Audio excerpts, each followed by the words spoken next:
back and ready to answer more of your questions on this episode of Ask a Superhero. Our question today is from Steven from Dover, Delaware.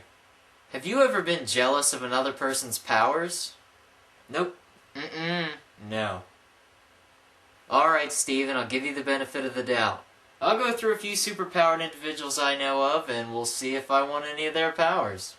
Why don't I start off with a nice obscure character, Razorback.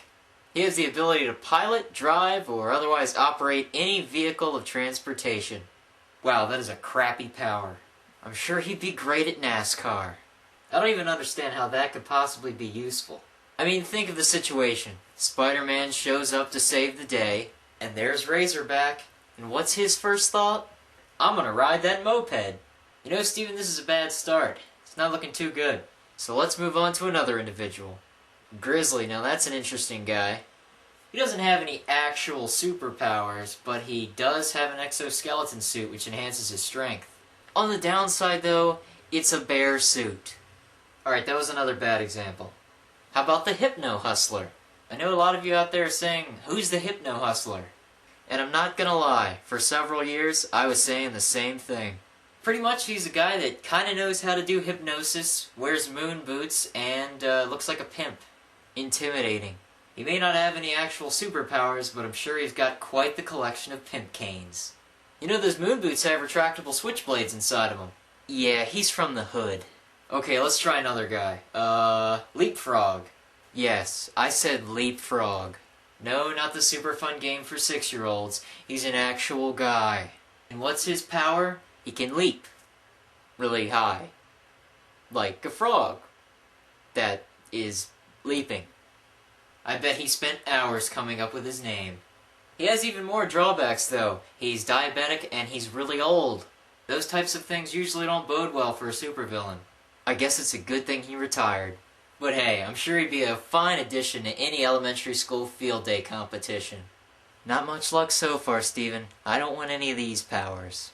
Well, you've got Stiltman. His name's pretty self-explanatory. Kinda like the other ones. He's a guy that has hydraulic legs that extend to up to 250 feet. Yes, you've probably seen him at some sort of circus attraction. Because that's about all he's good for. But hey, as long as some crime boss needs a cheap criminal for hire with little to no fighting skills, Stiltman will always be around.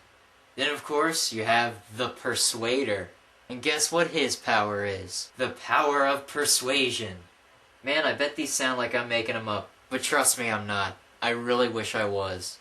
But hey, think about it. If he ever needs $1 or $2 for a hamburger, he's not going to have any trouble getting it. Of course, we don't really need to worry about him, because the Punisher killed him. Moving on. Oh, and of course, Boomerang. Cool name, not so cool power. He has the undeniably amazing ability to throw things very well. You know, with that kind of power, you'd think you'd make a better football player than a supervillain. But hey, I'm not your father. Which also means I don't have to be embarrassed by your lack of ability.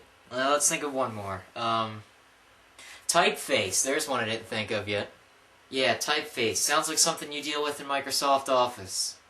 And that's not far from what he does. Typeface has bombs, and they're in the shapes of letters of the alphabet.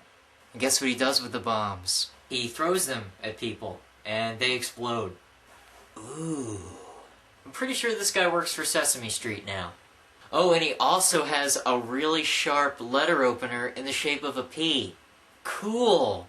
Well, Steven, I hate to admit it, but other people's superpowers really don't seem to interest me. Can you tell why? If you can't, you're probably mentally challenged. I'm just not a big fan of wearing a bear suit, using letter openers to fight my enemies, and throwing things very well. Well, thanks for your question, Steven. I really do appreciate it because it made me realize how much better I am than everyone else. And that's all for this episode of Ask a Superhero. Be sure to send in your questions.